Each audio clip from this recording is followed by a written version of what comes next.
Cruisin with Anita is brought to you in part by the Marine Industries Association. You're listening to Cruisin with Anita, live aboard Bahamas Paradise Cruise Lines. A better way to get away. On 95.9 and 106.9 FM, the True Oldies channel. Cruisin with Anita is sponsored by the Palm Beach County Tourist Development Council. I feel like Florida.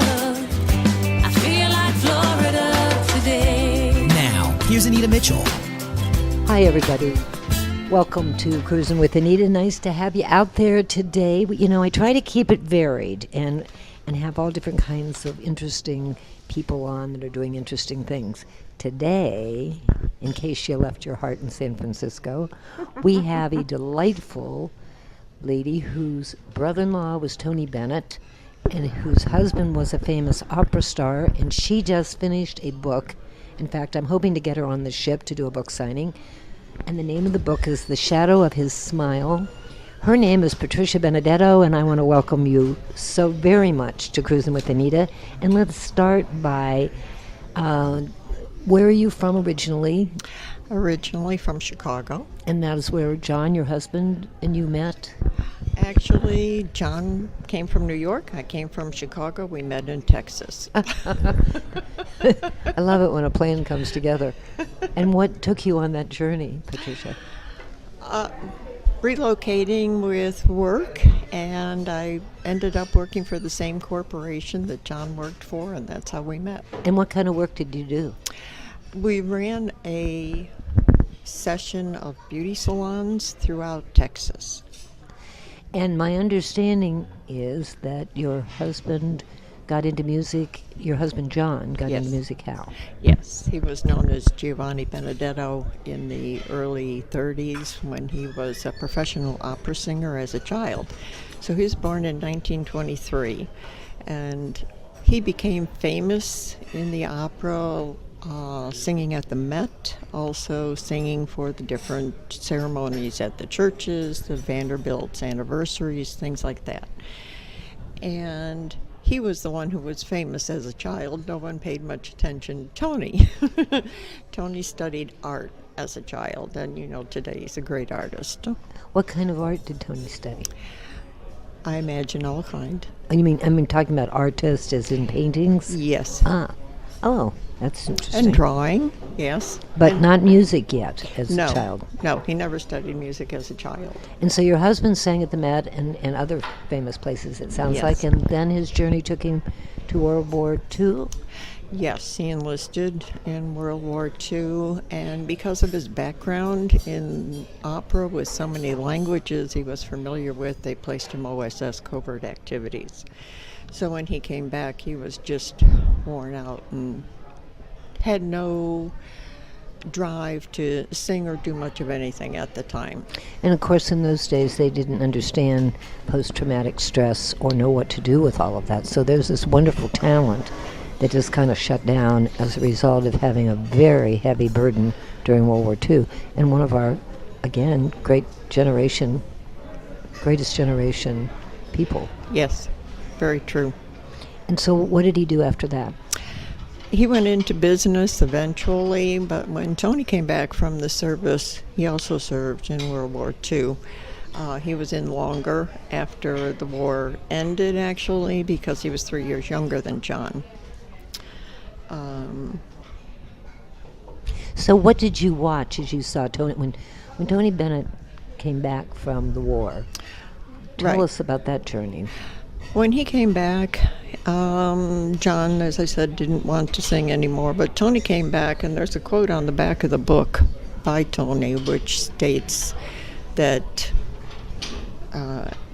he always wanted to do everything his big brother did, so he wanted to sing. So John introduced him to the people in the music industry that he needed to know. Did he take lessons? I think he has always taken, still doesn't necessarily take lessons, But a but vocal works with the coach? vocal coach. Yes. And how old was he when he started to engage in singing? He was probably, well, he was born in 1926. So it would have He's been 93 today, isn't he? 92. 92. Yes. Another one of our greatest generation. Yes. And as young, very young, 92, I might add. I got the privilege of seeing him last year at the Kravis, and his performance was as good as it was when I saw him 20 years ago. Yes, I was there. I go to most of the concerts all of the concerts that he does here in Palm Beach. Well, I know people ask you this all the time, but share with your audience a little bit about Tony, his personality, what he liked, was he funny? Is he funny? He's not usually funny. Oh. Although he does have a good sense of humor. I guess that's what I meant. And is he married, have children? He is married. He's married now to Susan, which is his third wife, and they've been together for a great number of years. And she looks after things for him on the home front, and then his son works after his business arrangements. That's good. Yes. Is his son in music as well, though? No. He doesn't sing? No. His daughter sings, Antonia. I'm sure if you were there in February, you saw Antonia opened for Tony at the show. I did. Yeah, that's his wow. daughter. I didn't realize that was his daughter. I must Yes. have missed I don't know how I missed that. But Yes. he's coming back again this year, I understand. Isn't he? Isn't he playing the Kravis again? He usually comes to the Kravis every February. Right. A wonderful way to spend Valentine's Day. Yes. And growing up with him and your husband, I mean, did he spend a lot of time? Were he and his brother close? Did you get to spend a lot of time? They were extremely close as children growing up, and there are a lot of stories in the book that are very personal. When John and Tony's father passed away, he was very young, and he was ill. They knew that he was not going to have a long life. The children were still pretty young at that time when he passed away, and the father's brother came from upstate New York and to the funeral and asked the mother if he could take John back with him to work the farm. Oh, wow. So she said, no, John can't. Well, then Giovanni cannot leave and take off that long of time because he has engagements. He's singing at the Met, he's singing at the Grand Central Station and different organizations and different anniversaries for wealthy people. So she needed him and she needed the income. Right. So he said, okay, I'll take Tony. You can't handle 3 children by yourself as a widow and work, so I'll take Tony. He was the youngest, and John fought like crazy to keep that from happening. But Tony went back with the uncle to the farm. And I think Tony always felt and still feels that he was given away. Yeah. Wow, how old was he? He was about 7. Oh. Right. Wow, that's a hard thing to carry. Right. I think that's part of his drive to be so accepted on stage and so outgoing. And he is. And Yes. he gives, you don't have to know him personally. His heart is so into this that he connects with an audience so incredibly well. Yes, right. So after he spent time on the farm, how did he and John reconnect and build Yes. the relationship they had? Quite some months later, John went to his mother and said, Tony's got to be very miserable. He's got to think that we've abandoned him and feel lost. So the mother agreed her and John would go on the train up to the farm and find out how Tony was doing and how well the uncle and him were getting along. Not very well. Right. As one can imagine. Right. So they ended up that day coming back to Manhattan with Tony in tow and bringing him back home. That had to be a great healing for him. Yes. Because it's almost a gift that he knew he was cared about enough that they made that journey, that they came and got him. Right. So maybe all the wounds were erased at that point. Hopefully, yes. if those things are ever erased. But I think so. I think Yeah. that Sometimes children recover quickly. they do. And obviously had a good mother and a wonderful brother. So, Yes. and when did Tony first... I think we just had a plane land here. Boy, it sounded like it, didn't it? When did... And I...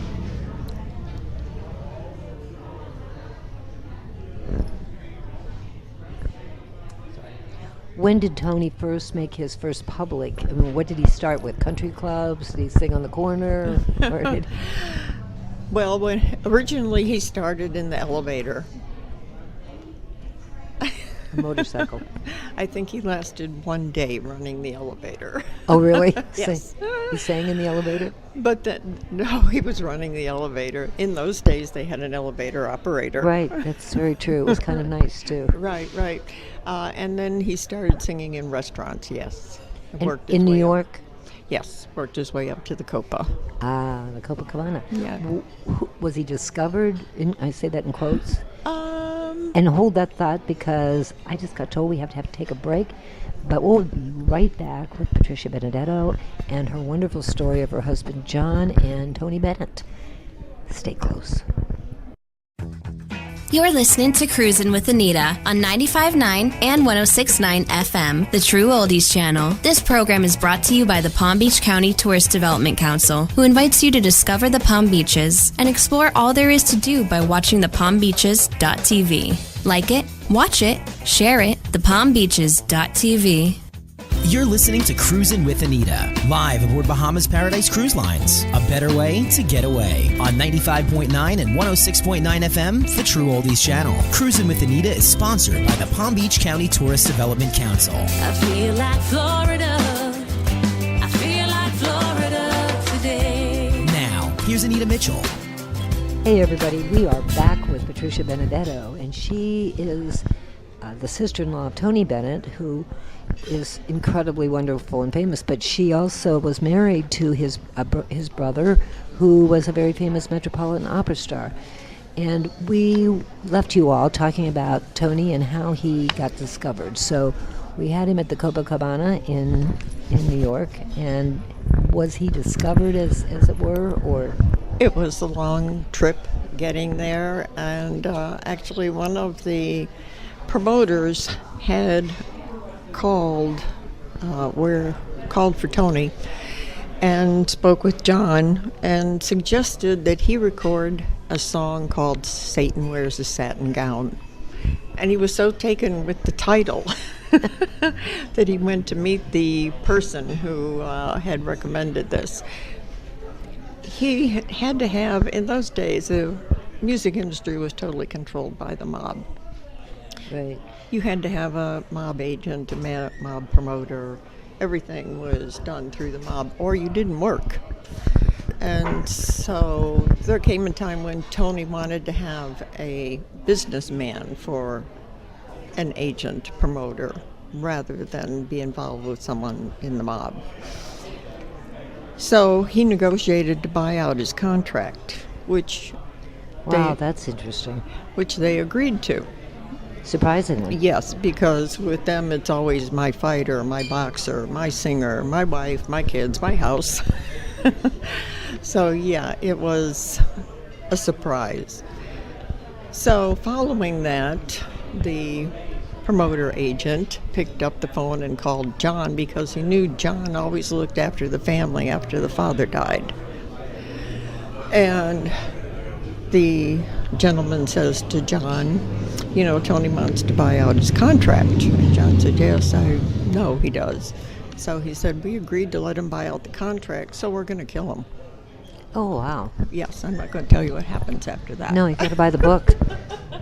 And the book is, by the way, the name of Patricia's book is The Shadow of His Smile, which I love the title. Yes.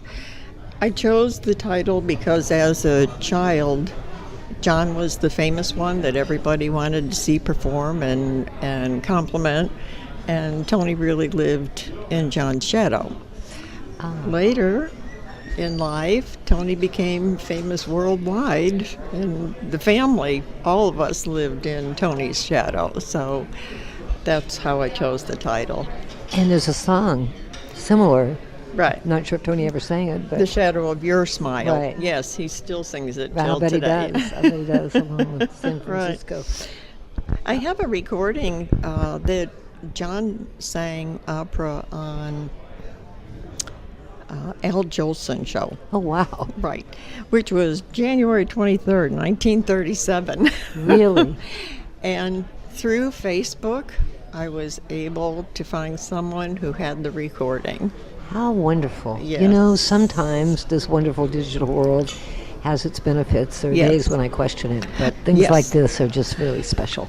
Right. And found a lot of other information also through Facebook and things that are not publicly known. Yeah. And what's your favorite Tony Bennett story?